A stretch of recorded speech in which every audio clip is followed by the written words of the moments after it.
How you doing, everybody? This is the video I'm presenting out to show you about this Mexican's house. And first of all, one thing you have to have is a Mexican living here. I myself, I am Mexican, minus a little bit of a non-Spanola, but that's okay. I'm going to teach you a few things today and teach you about backyards and help improve your home. Most Mexicans, it comes natural to us to go ahead and work on things and do things by ourselves. We have our own self-ingenuity. We call it Mexican ingenuity, and it comes part of the brown skin and the Latin areas that you come from in life. Anyways, we're going to go ahead and start off, and first our project we're going to do is going to be doing pavers. Pavers in the backyard is probably one of the hardest things you can do by yourself, but as a Mexican, you can do it. That's why where we are, because we can. Why? Because we're Mexican. Okay, first of all, we're going to talk about is safety equipment. Safety equipment is a very, very important thing to make sure you have and use. I myself, I come equipped with safety factors and equipment myself, and purchased them and use them. Most Mexicans don't, but I am a special Mexican, so I go ahead and I wear safety equipment. First of all, I want to talk about my hat. This hat here, right here, is not Mexican, but it works for me.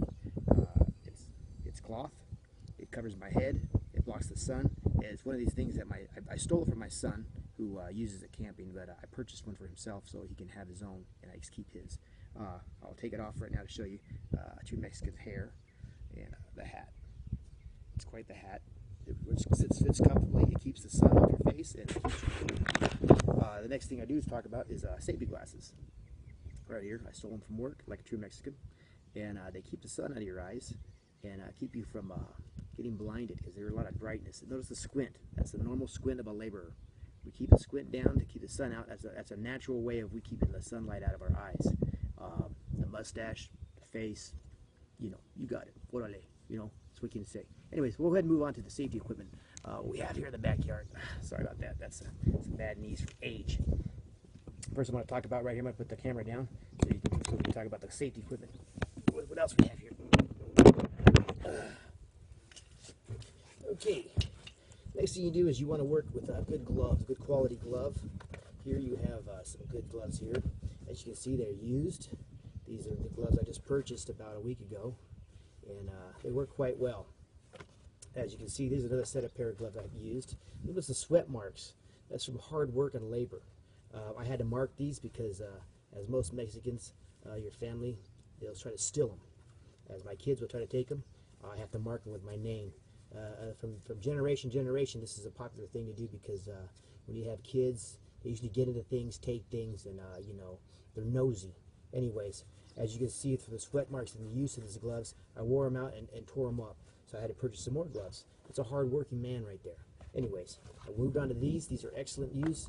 They have extra padding right here, extra support for not cutting your hands and everything. But one thing that you got to do is remember, always buy gloves that fit you. These are a little too big for me, but as cheap as I am, I'm not going to go back, and I work hard, so I'm not going to go back and replace them. The next things we want to talk about here is knee pads. As you can see, when your knees, you get older, they swell and they get sore. So I'm going to go ahead and show you types of knee pads you should and should not purchase.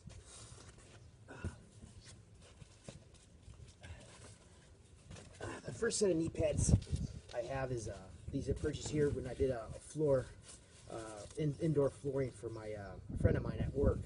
She wanted some laminate flooring down, as well as my sister, and I went ahead and purchased these. These work for a while. They're comfortable, but the only thing I don't like about them, I think they're better for indoor use, for like flooring and stuff like that in the house, and not working so directly in the sun from sweat, is that they actually go on. But if you notice, the support is only under the knee and the bottom of the bend, and sometimes they slip down and they get kind of irritating. So I didn't like these. So I went ahead and I had these already, so I brought them out to show you.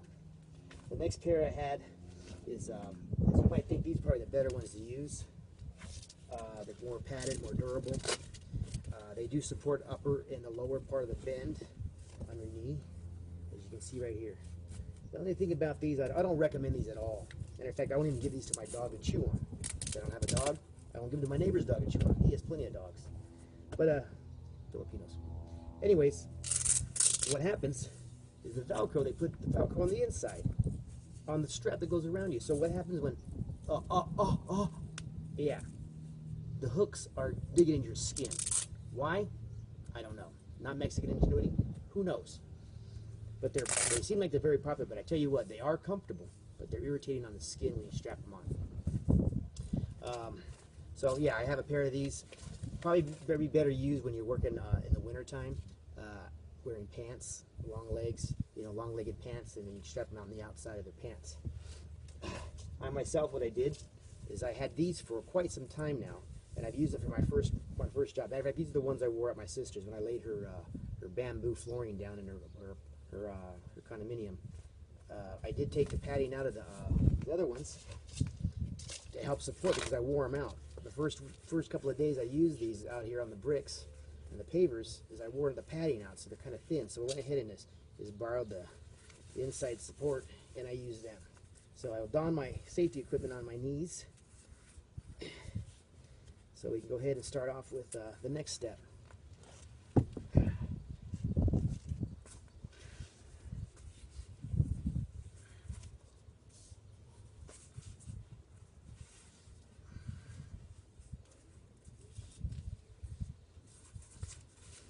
Okay, we're going to move on, and I'll show you where we're at now. The first line I'll do is I'll show you some still pictures of the progress I've had when I was preparing the area for the pavers. I'm going to show you some areas where I started out with and so on. So we'll go ahead and start. First of all, we go back here. Right here, as you can see, is the water line. I plan on hooking up the water line to a water pipe that goes under and across the pavers in my backyard to the end. I do have anchor supports here that are going to be part of my awning, and those are going to be put in 6x6 beams to go up to the top part right here to make my awning.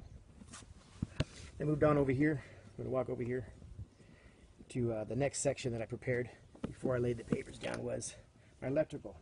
I have electrical conduit that runs under the pavers and out to the other side, as you can see, to the end right there. So that's for future, where I'm going to lay my electrical light from my light socket. Just come down here, connect to the conduit, and I'll run my electrical out to the barbecue area where I plan on doing in the future. We'll go back and see where I'm at now.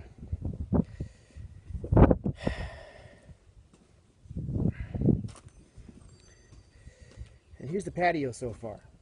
As you can see, I've laid out the corners and the side of the interior area where it was shaded. That took me over about a week of hard work to do. And I'm back to here. As you see, I'm preparing myself. As a lean process that I'm part of a lean green belt in the work I do is prepare yourself and have yourself a resource to quick and easy access to get your bricks. I laid my bricks out in a pattern so they can go down easily and smoothly.